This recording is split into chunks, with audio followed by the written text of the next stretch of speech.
Lone Wolf Customs coming back at you once again.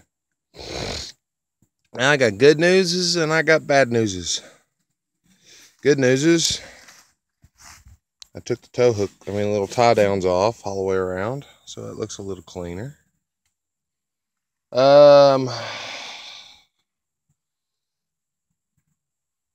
Let's see. I have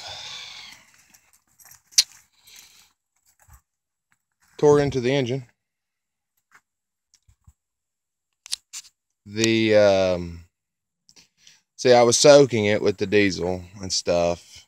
I decided, well, okay, then maybe the diesel's not working very good. I've seen people on YouTube use this product from Harbor Freight, and seems like it does pretty good. So I was like, okay, well, I'll just pull all the diesel out of the cylinders by suck it and get as much of it as I can out, and then I'll put that stuff in there.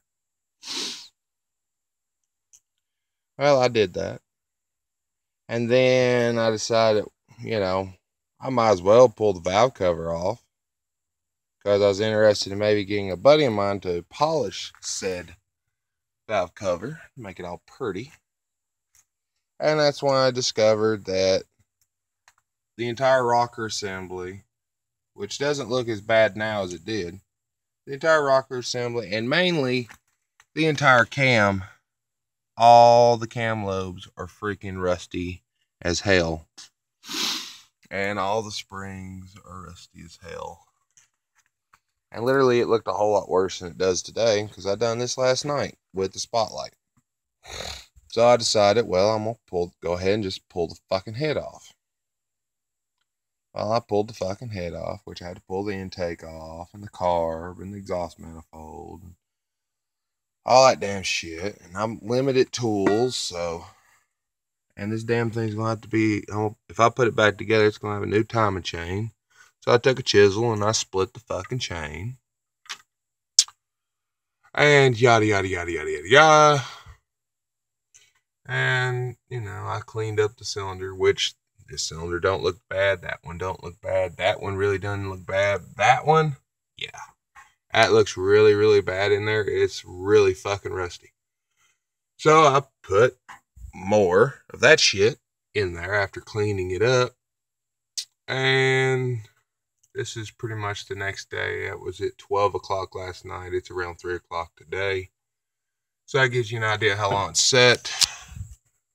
There's one of the springs. Chances are I'm looking for a minimum, a new cam.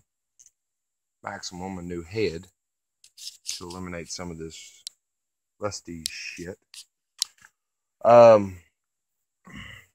Weird is, see, the head gasket goes this way. There. The head gasket goes that way. This is obviously a blown head gasket. But that is between these two cylinders and has nothing to do with the water issue. I was looking and looking and looking and could not find any evidence of why it was leaking water until you flip this over. And then you can see right there that that's ate away on the bottom side. So that's the reason why the water got into the cylinder. So when they blew the head gasket on this damn thing, they blew it. That looks like that's been, well, let me get you in focus. That looks like that's been blown for a bit. And if you flip the head over, okay, you can see a little bit of rust and crap back here. You can see some more up here. But here's where it was blown between. I'll have to check all that for level and all that crap. And probably end up getting it resurfaced and shit and everything else. If I end up using this head. Honestly, the valves and everything don't look bad in here. This head probably is usable.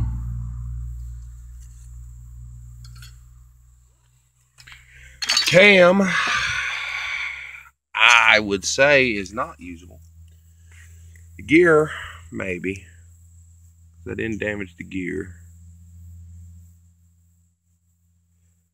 But rusty as hell camshaft. See if there's any friction, because this thing's flat tappet. It has no freaking, little rollers or anything like that. You got a flat surface right there, rubbing against a flat surface right there. And oil's the only thing that keeps it from freaking binding up. Well, if it's pitted and it's rough, it's gonna eat that surface or eat that surface up. Now, this thing's soaked as long as it's soaked, and it still ain't broke free yet, but the goo is still there, and it's still doing whatever the hell it does. Which,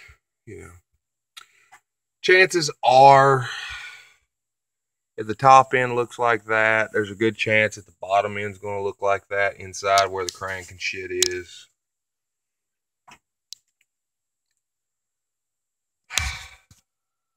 But I don't know. Most likely I'm going to try to find a whole nother engine and then determine then at that point if I'm going to replace the entire engine or if I'm just going to replace what I absolutely have to. I'm not really sure what the fuck I'm going to do at this exact moment. It's kind of, it isn't a surprise because I already knew this. I knew that this was an issue.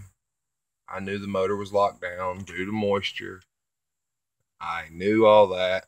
But the situation of how this took place, when the head gasket blew, water got mixed in with the oil. Well, when it's set, that water's still in the damn oil in the bottom of the engine.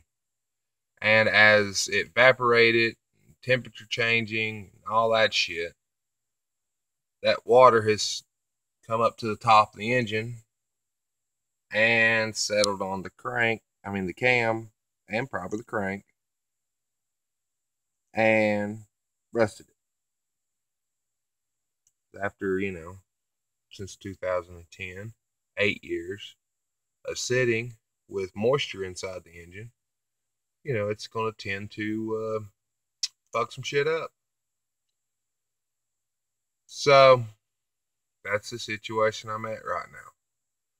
While I'm in here, I'm going to eliminate some bullshit, like the damn smog pipes that went over here and did nothing, and those smog pipes that go back over there and do nothing that I don't need. I'll eliminate those altogether while I'm in here doing this, no matter if I use this engine or I get a completely different engine.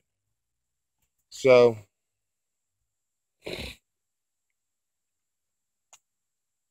we'll see. But yeah, I ended up doing this all last night after it was dark with a spotlight and shit, before it started pouring rain. So fun, lots and lots of fun. I'm not regretting the purchase. I knew this was a possibility. I ideally want to keep the factory style engine in it. I really don't want to do an engine swap on this. I like the way these engines ran, and hopefully I can make this engine or one like it work. But we'll see. Alright, thank you and subscribe, blah, blah, blah. Catch you later.